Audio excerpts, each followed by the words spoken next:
Deoxyribonucleic acid, or DNA, is made of nucleotides.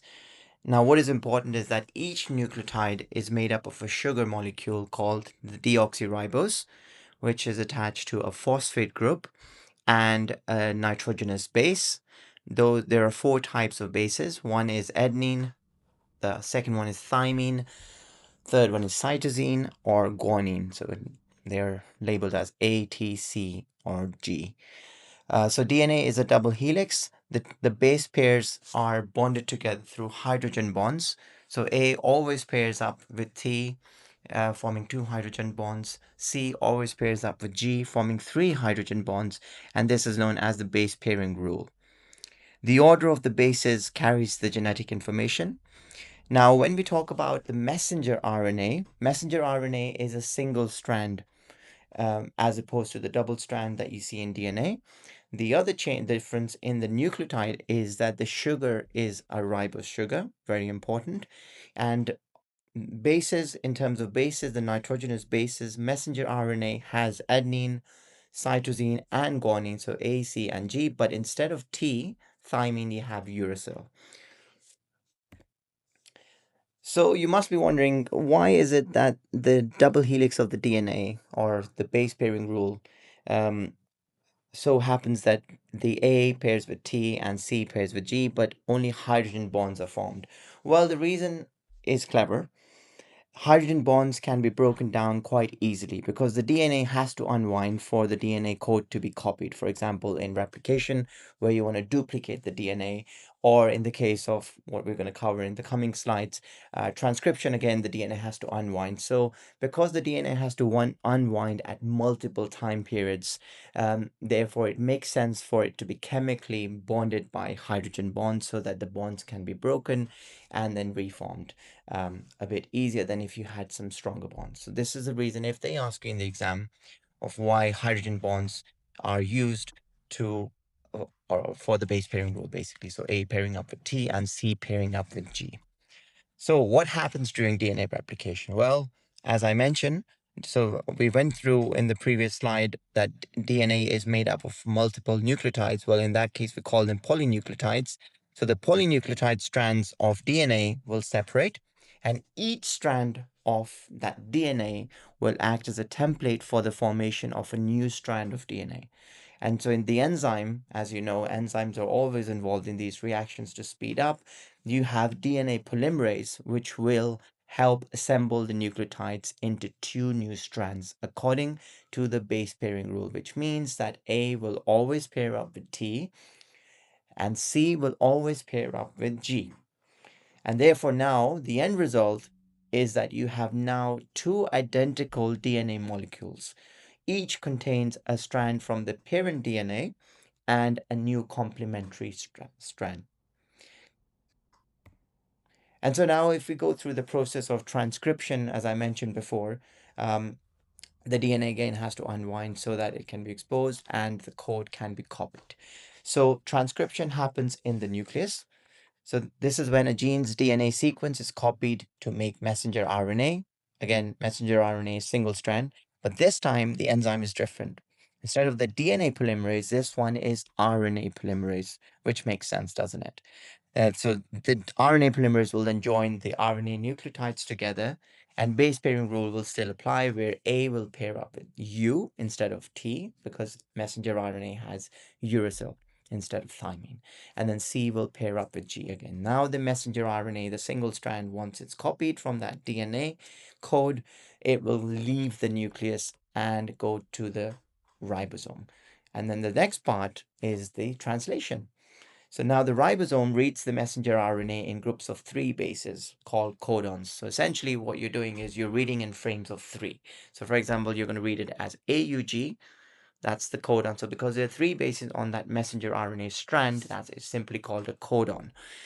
And then that codon is going to be complementary to the anticodon, which is present on the transfer RNA. So in other words, the 3 bases on a transfer RNA will be called anticodon because they bind to the codon.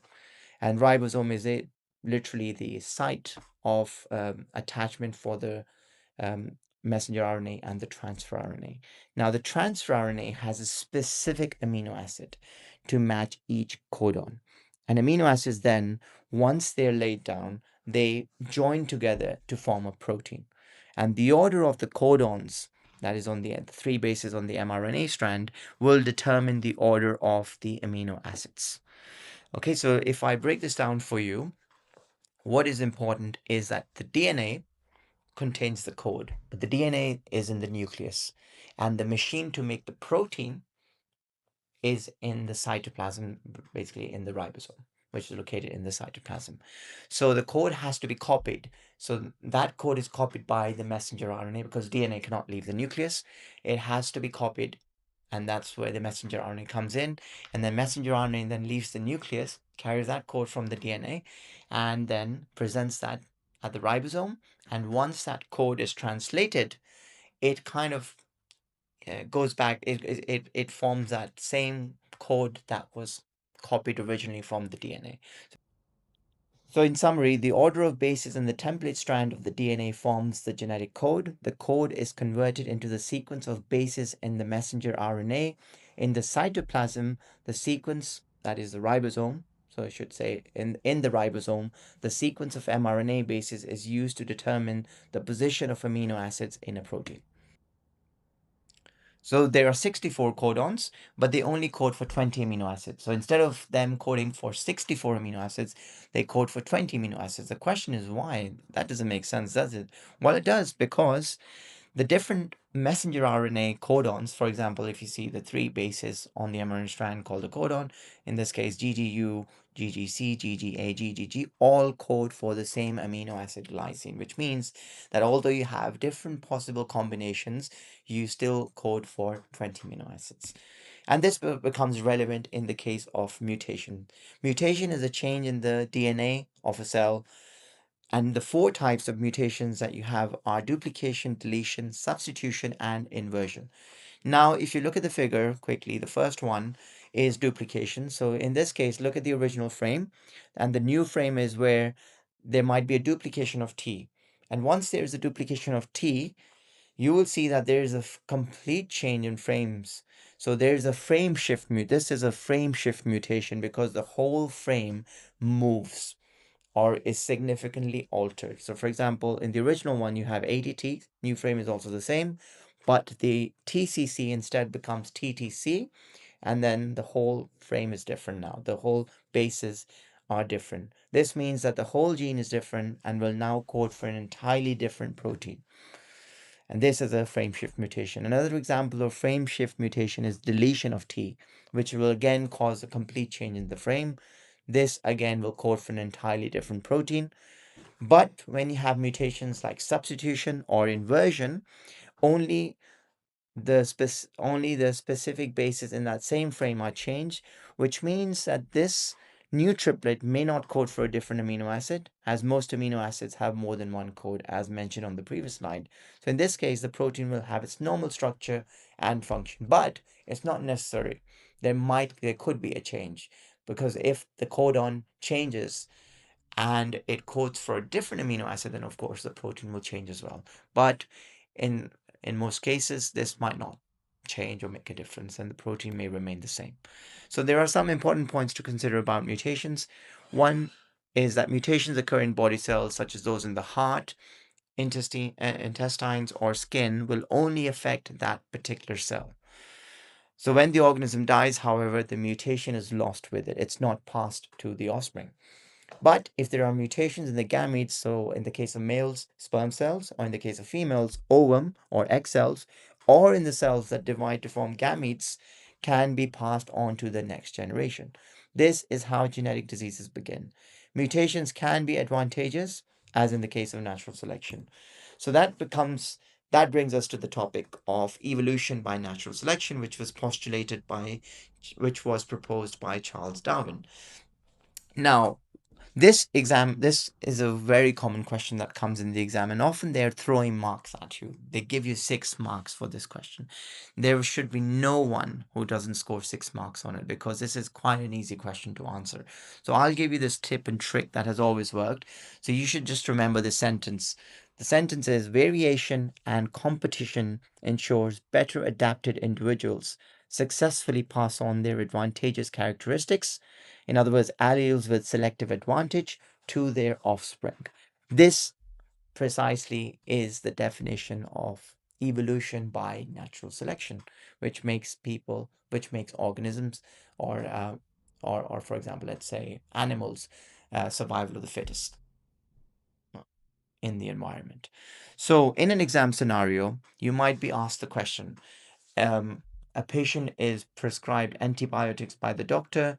The patient does not get better even though they have a bacterial infection.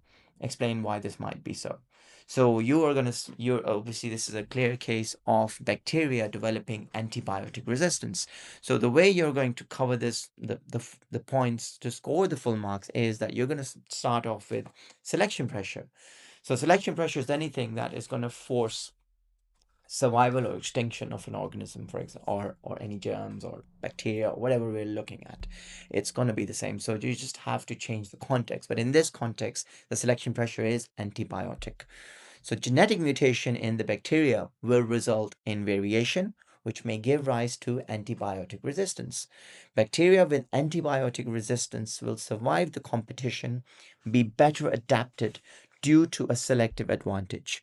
These bacteria will successfully pass on the desired characteristics, which is the gene for antibiotic resistance. Result is an increase in population of antibiotic resistant bacteria, while a decline would be observed in population of bacteria with no antibiotic resistance. I can promise you that if you put this in the exam, you are going to score full marks every time. And I'll give you a different example, because you might say, oh, this is an easy question. We already know that. And you're giving an example of an easy situation, but we can easily answer. So what I'm going to do is I'm going to give you another example so that you can apply the knowledge that I've just given you in the previous slide. So this is a famous example. Let me just quickly explain what's happening. So before industrialization, tree barks had a light color. The light colored moths could not be seen by the blue tits, which were the predators. They eat the moths. So the black ones were easily visible. They were not camouflaged. So the blue tits started feeding on them. The population of the black moths went down, but the light colored moths went up. Okay, but after this is pre-industrial revolution, but after industrialization, there was a lot of pollution, a lot of soot went onto the tree barks, and as a result, the tree barks became darker. But this time, the moths that were dark had better chances of survival because they could camouflage now, and the birds, the blue tits, weren't able to spot the black ones, and therefore the peppered moths, the dark color moths, let's just keep it simple. The light moths were easily seen, and then obviously they started to go down. So that is an example of how things work. So now that you might be asked the question, explain how evolution by natural selection, or how did the black moths evolve so that their population went up or down, something like that. So what you're going to say is the same thing. In this case, the selection pressure is a change in the environment. So there is pollution, which is changing the color of the bark. So there's a change in the environment, and that is causing a change in the organisms to see who is better adapted and who is not. So in this case, the selection pressure is this. What's happening is there is a mutation. The genetic mutation causes variation, and that means that the dark peppered moths can outcompete their competition because they're better adapted. They have the desired characteristic, which gives them a selective advantage, meaning that they will now successfully pass on their desired characteristics to their offspring, and the population of the peppered moth will go up. The population versus the population of the light colored moth will go down. Very simple. This is evolution by natural selection.